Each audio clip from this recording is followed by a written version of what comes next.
Okay. Order, order. Fay Jones to move the motion. The House has considered Wales's contribution to the UK Armed Forces. Ms McVeigh, it's a pleasure to see you in the chair, and I should start by declaring an interest in that my partner is a serving member of the Armed Forces based at the Infantry Battle School in Wales. A little over 18 months ago, I had the privilege of leading my first debate as a Member of Parliament in which this same subject was considered.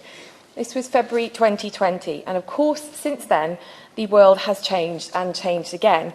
But I secured this debate as a Member of Parliament with the rare privilege of representing Army, Navy and Royal Air Force facilities in their constituency.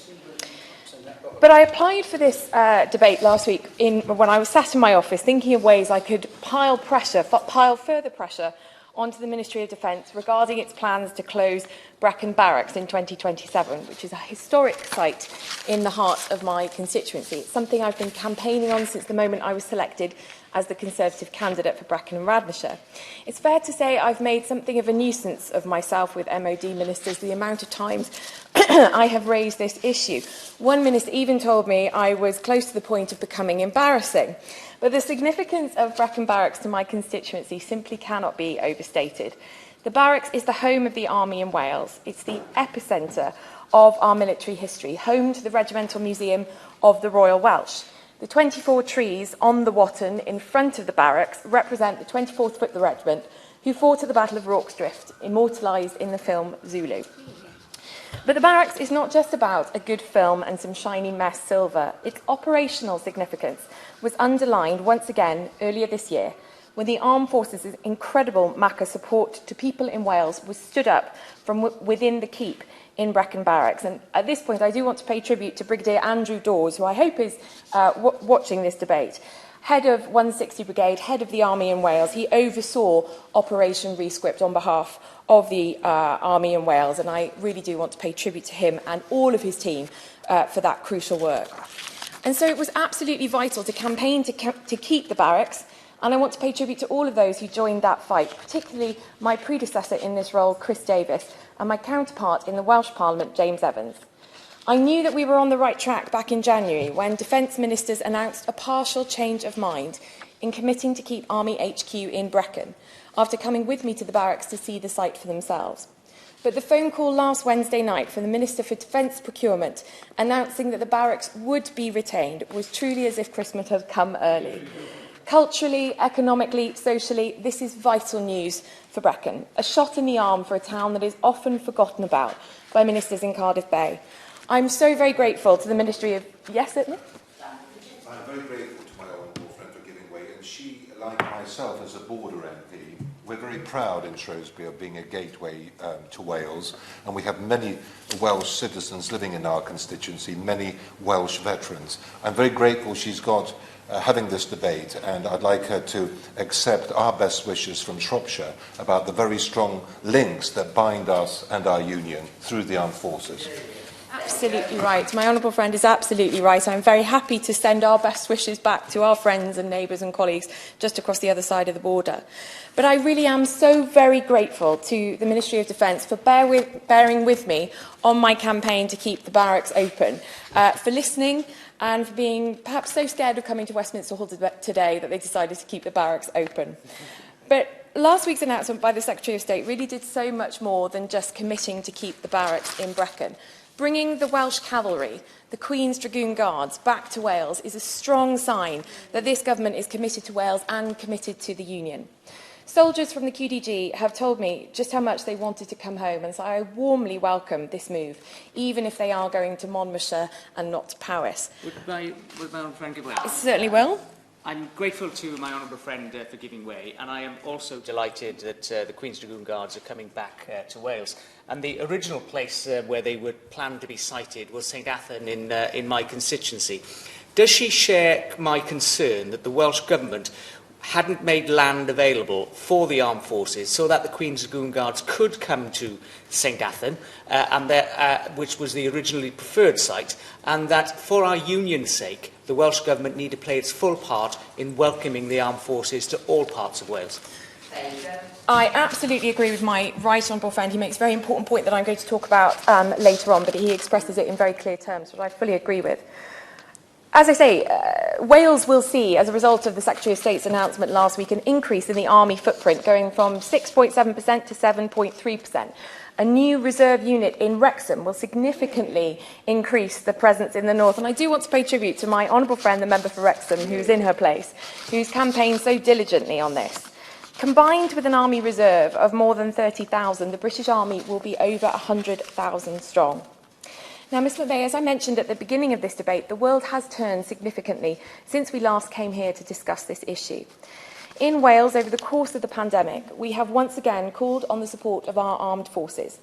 The Army has organised and conducted more than 74,000 tests, 11,000 ambulance responses and almost 70,000 COVID vaccine inoculations. This will almost have certainly increased since the time that data was recorded. The Army still continues to support the Welsh Ambulance Service by continuing to crew ambulances. It's absolutely essential that we remember the civilian role played by our armed forces. It can quickly be forgotten about, but we must take every opportunity to show our gratitude, not just at remembrance. I know just how appreciated this support is by people in my constituency, from the shifts I did as a volunteer at my local vaccination centre on the Royal Welsh Showground in Builth-Wells. We were incredibly fortunate to be joined by members of the RAF Band, who were deployed to Builth and also to Brontlys and Ystrad as part of the vaccine rollout. Yesterday, I was back at the showground for the Winter Fair, and I was delighted to learn from the Chief Executive that members of the band have been invited back to the Royal Welsh Show next July for a celebration event. And so we saw earlier this year that the armed forces deliver for Wales, but Wales also delivers for the armed forces. Even during the pandemic this year, I was delighted to go and visit the Cambrian Patrol exercise, which was organised in my constituency. And I do want to pay tribute to everybody who managed to get Exercise Cambrian Patrol off the ground again this year. This is a fantastic event. It's something that all armed forces personnel know quite well. An arduous challenge of over 40 miles, where teams of 8 come from around the globe to compete in the Black Mountains and the Brecon Beacons National Park. This is the Olympic gold medal of military training. I'm delighted that it takes place in Wales, and I do want to congratulate all of those who took part this year. But Ms McVeigh, so far this speech has been full of nothing but praise for the government, and that's somewhat unusual for me in this regard. But in discussing our service personnel, it's imperative that we consider our support for former service personnel in Wales. And I really do feel as though veterans in Wales are being shortchanged. They are unable to access the same kind of support that their counterparts in England and Scotland and Northern Ireland can rely on. Wales is currently the only country in the United Kingdom not to have the support of an independent Veterans Commissioner. For years, Welsh Conservative colleagues in the Senedd in Cardiff have been arguing for this role to be created.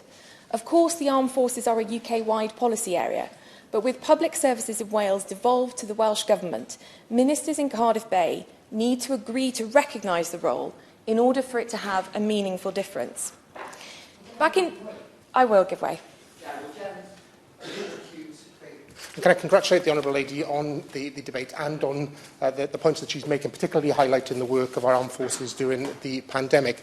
I'm sure she would agree with me the need to highlight the work of the Welsh Government, though, in funding the 7 armed forces liaison officers that are currently working across Wales, and also the work that the Welsh Government is doing with the NHS pathway, hoping to have that health and social care support. And would she also agree that the reluctance of the government to agree the future of the Office of Veterans Affairs will hamper that work going forward? I thank the Honourable Member for his intervention. I certainly would agree and pay tribute to all of the Armed Forces liaison officers that we have in Wales. I was just about to talk about them. I'm due to meet the Armed Forces liaison officer for Powys in the next few days. They do fantastic work, and long may they remain in post. But I do think that there is a role for someone to oversee that work, so that as a veteran moves around Wales, they could guarantee the same kind of mental health support and education rotation provision. That consistency, I think, is key. But back in 2013, the late and much missed former minister in the Welsh Government, Carl Sargent, expressed support for creating the role of the Veterans Commissioner, but argued that funding had not been made available by the UK Government.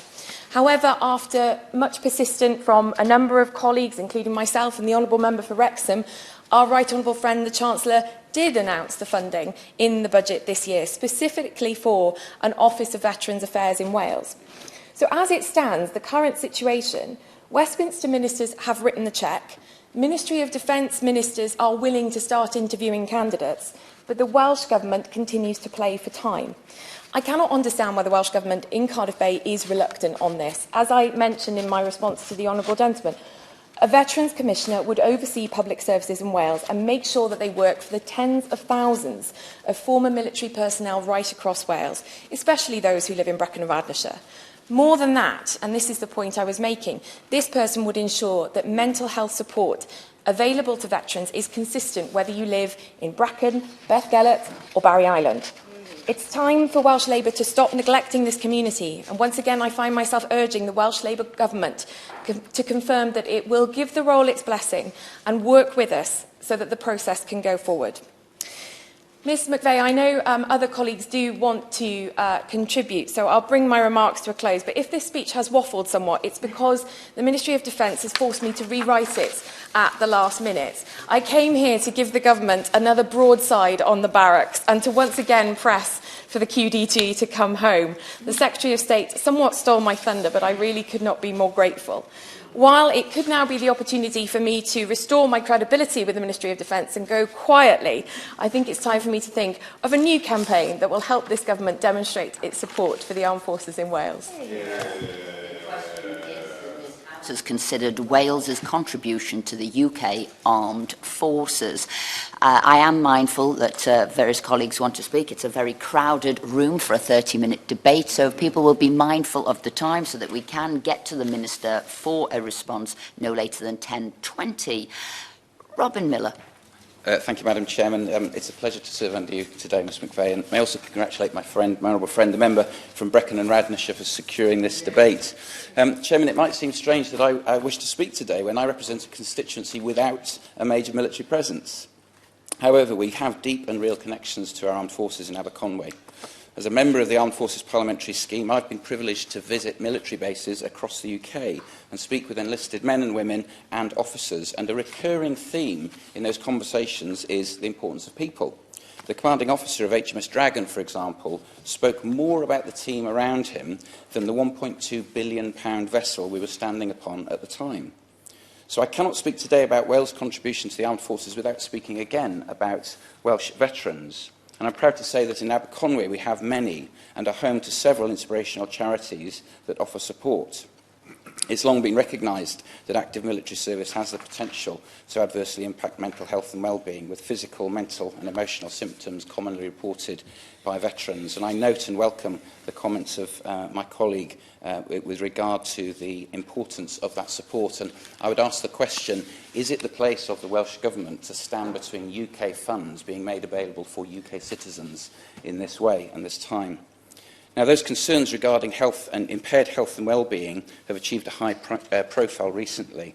And I would like to take this opportunity to thank the veterans of Aberconwy for their years of service to the United Kingdom. I also wish to pay tribute to those organisations throughout Aberconwy that work in their support, including the Royal British Legion, Blind Veterans UK and Homes for Veterans Cymru, Alabare. Now, these are established, but on Saturday I had the extra pleasure of meeting a new initiative, the Military Minds Football Club. The founders, David Owen, Ryan Davis and Kyle King, and I sat together in Llandudno. This new charity football club has been set up by them to help veterans, and I've no doubt this initiative will bring support in the months and years ahead. As someone who's passionate about football and about supporting our armed forces and veterans, I will follow their adventure with interest. Chairman, in truth, we do have a military presence in Aberconwy. The training camp in Capel has been a temporary home to many thousands who've trodden our hills in pursuit of physical and technical expertise. Snowdonia and Eryri offers a unique contribution and environment for that. However, I don't want to speak about that and what happens on our hills, but about what happens in the skies above them. Along the coast at RAF Valley in the constituency of Ynys Môn is the training centre for our fast jet pilots. Now, the UK and our allies face ever greater and ever-changing military and security threats, especially from an increasingly belligerent China, Russia and Iran. Amongst many responses being developed this year, for the first time in over a decade, a carrier strike group of the Royal Navy the senior service sailed on active operations. After 11 years without aircraft carriers, it is a milestone of note that the UK has re-established our ability to project air power from the sea once again. But it's the pilots of the RAF and Royal Navy F-35 Lightnings who were trained at RAF Valley, one of the finest centres of military aviation in the world. There's a whole force team there of over 1,500 people, and this is an important contribution, a Welsh contribution, to the UK's ability to defend our interests and our allies around the world. Crucially, these training flights bring them over Aberconwy. Chairman, there's no doubt that the sounds of birdsong and insects on a sunny day in Dyffryn-Conway is a thing of beauty. It nourishes the soul. There is also no doubt that this bucolic idyll is shattered by the noise of the Texan T-1s, the basic fast jet training aircraft used at RAF Valley. To many of my constituents, I know this can be a real source of annoyance and even distress. I acknowledge those concerns and have been working with colleagues to mitigate this, moving more flights over the sea rather than land and reducing the windows in which those flights take place. I'm also encouraging colleagues in the MOD to make more effort to explain the work that is happening. This is a partnership, a real relationship which needs communication and can only be helped with greater and better understanding.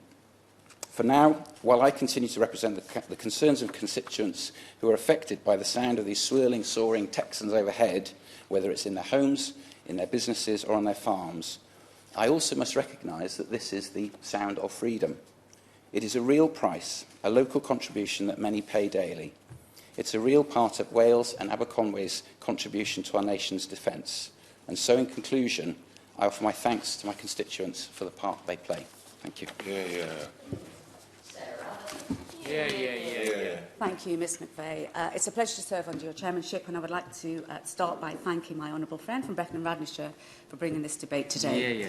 With the recent Future Soldier Army restructuring announcement from the Defence Secretary last week, this is a fitting time to discuss the benefit of Wales to the UK Armed Forces. Honourable members, as a Welsh MP with an interest in veterans, our armed forces, and I sit on the Defence Select Committee, this is comfortable ground for me. I just want to touch on 2 points. Firstly, the Welsh military footprint, and secondly, the contribution made to the defence sector in Wales more widely. Wales has a proud military history. Indeed, my constituency has a proud military history too.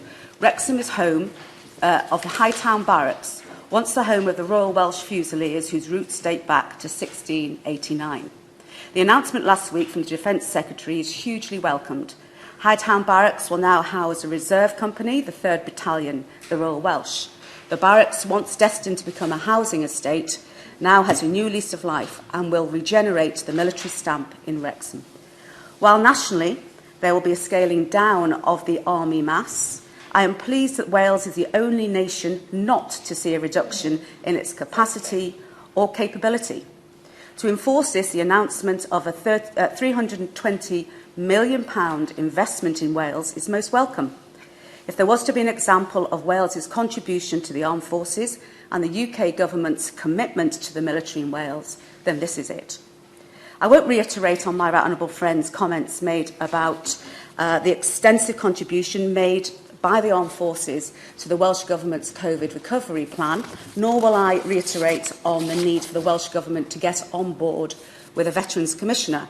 But the other point I want to mention, because I know someone else wants to come in, is a significant contribution to the defence sector made in Wales in terms of jobs, opportunities, equipment, the supply chain and defence pound.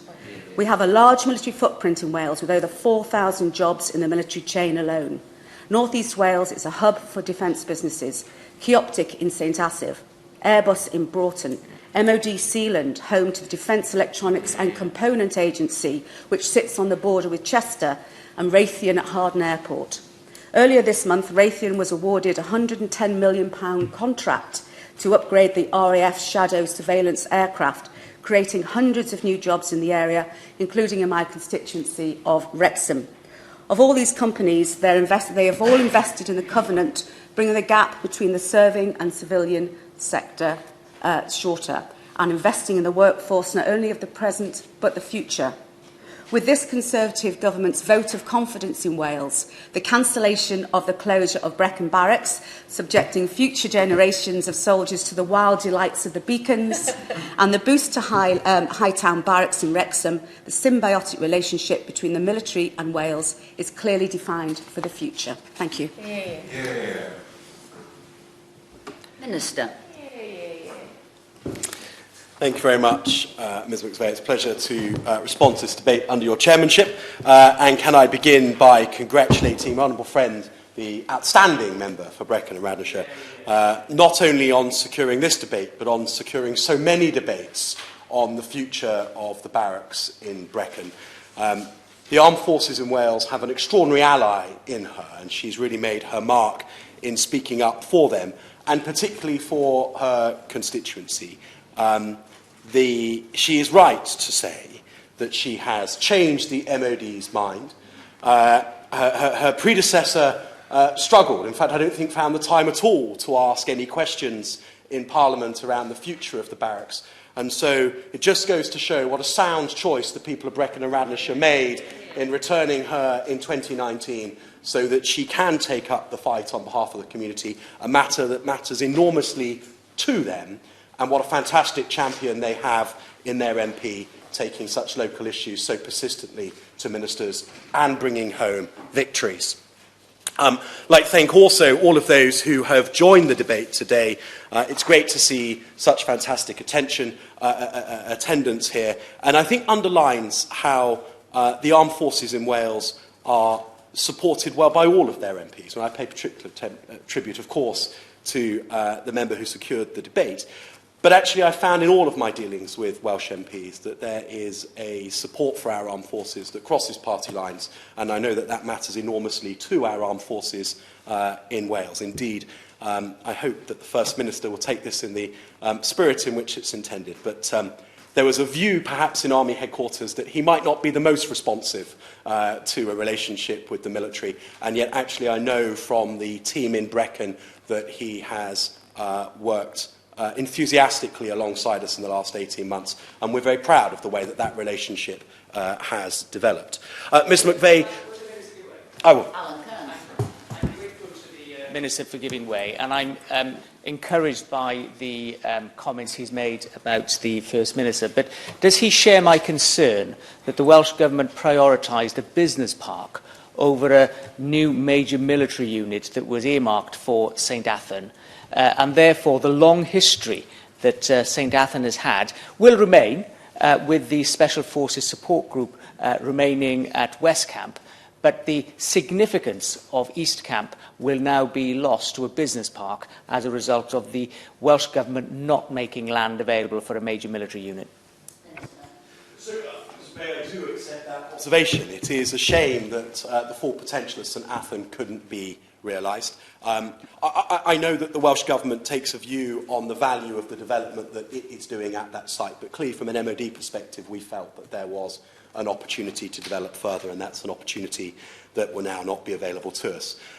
Ms McVeigh, 2,300 recruits came from Wales in the last 2 years. As a sort of ratio of population, that means that Wales outperforms England in terms of recruitment to our armed forces. Indeed, 7% of new starters in the Royal Navy and the Royal Marines were from Wales over that period.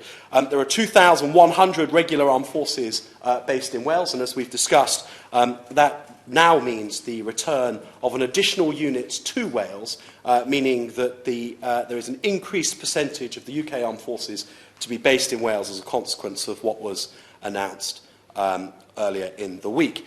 The Welsh units have been busy. The 1st Battalion, the Royal Welsh, was deployed on Opca Brit, the Enhanced Forward Presence mission to Estonia, the most well-equipped and most highly ready battle group in NATO.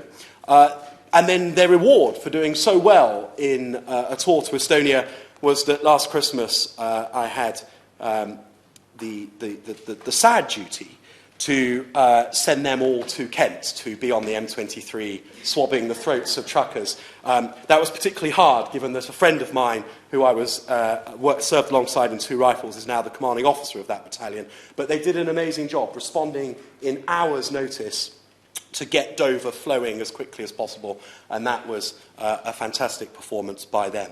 The Welsh Guards have been on public duties in London, but so too have they been deployed in both Iraq and Afghanistan. And last week in Mali, although they were keeping a low profile because they are arriving in theatre, the Queen's Dragoon Guards are shortly to take over command of the MINUSMA mission, bringing stability and security to a part of Mali that is very troubled indeed, and I know that they will do that brilliantly. Indeed, the squadron of QDG that has been in Mali for the previous tour under the command of the Royal Anglians have acquitted themselves brilliantly and shown just what a fantastic outfit the Welsh Cavalry are. It's not just the regulars, Miss McVeigh. The 3rd Battalion, the Royal Welsh, generated a full company to serve in Op Rescript, our response to COVID. The Royal Monmouthshire Engineers generated a squadron. There have been reservists serving as liaison officers across Wales, working with our police forces, councils and other local agencies in order to coordinate the response for COVID. And if I may, I just pay tribute to Brigadier Andrew Davis, mentioned by an honourable friend, who is an outstanding commander for the British Army in Wales and really gets what's required as a regional point of command and interface with local authorities. There have been 36 requests for military aid to the civilian authorities, requiring 1,500 troops drawn from 80 units, some from within Wales, many from without. And I think probably the most high profile of those is the ongoing support to the South Wales Ambulance Service, where 110 drivers have now been serving with the South Wales Ambulance Service for 7 months and have been involved in 15,000 call-outs. I give way very briefly. My own interest. Would you say something about the fantastic foreign and Commonwealth soldiers, particularly who support Welsh units in the British Army? A lot of them are concerned that they get forgotten and are not supported, particularly when they leave our armed forces, but many settle in Wales and have close relationships. I absolutely will. Foreign and Commonwealth soldiers play an extraordinary role in the British Armed Forces. I suspect that when you're recruited from Fiji or Grenada and you find yourself in Brecon in January, you have a bit of a sense of humour failure, but it's a testament to the hospitality that Welsh people provide, that despite that coldness, they choose to settle in Wales afterwards. And I'll mention very briefly, in the time that I have, the Veterans Commissioner, because I think that's important to that point. Across Cartmel Martin, Caerwent and Sennybridge, key training areas used widely by the British Armed Forces to prepare us for our operation output, so too the fantastic Welsh landscape for adventurous training. And I note the concern of honourable friend from Aberconwy over the noise of the fast air over North Wales, but it is a world-class training environment for the very best fighter pilots, and it is a tribute to RAF Valley that so many from overseas wish to come and train in that environment. Ms McVeigh, briefly on prosperity, nearly £1 billion is invested in industry in Wales, generating 4,940 military and civilian roles and 770 private sector jobs, thousands more across supply chains, across a range of capabilities from fast air all the way through to armoured vehicles. On the Veterans Commissioner, I very much agree that it's conspicuous that Wales doesn't yet have one. I'm pleased to say that my honourable friend, the member for Defence, People and Veterans, with officials in the Office of Veterans Affairs, is engaged in this, working with the Welsh Government. We hope to find a resolution on that soon. Ms McVeigh, across Wales, there's an extraordinary contribution from our armed forces to the United Kingdom, and I hope that the people of Wales reflect on how well the UK Armed Forces services them in their hours of need and how well they represent Wales when serving overseas.